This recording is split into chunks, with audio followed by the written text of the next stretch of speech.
Media உங்கள் கனவா? படிக்கும் அனைவருக்கும் internship, placement assistance. Pandey school of journalism short term கோர்ஸில் உடனே சேர 7338824242.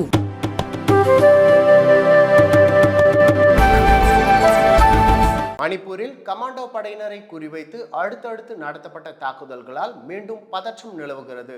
மணிப்பூரில் பழங்குடியின அந்தஸ்து வழங்கும் விவகாரத்தில் மெய்தி மற்றும் குகி இன மக்களுக்கு இடையே நீடித்து வந்த மோதல் மே 2023 பெரும் கலவரமாக வெடித்தது. இந்த கலவரத்தில் இதுவரை 180க்கும் மேற்பட்டோர் பலியாகியுள்ளனர்.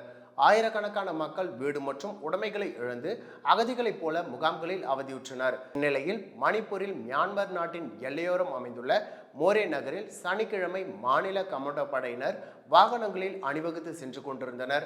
அப்பொழுது மர்ம நபர்கள் சிலர் கமாண்டோ படையினரின் வாகனங்கள் மீது துப்பாக்கியால் சரமாரியாக சுட்டனர்.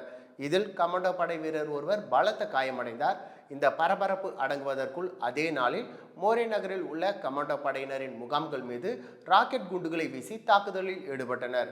ராக்கெட் குண்டுகள் முகாம்களுக்குள் விழுந்து வெடித்து சிதறியதில் 3 வீரர்கள் பலத்த காயமடைந்தனர்.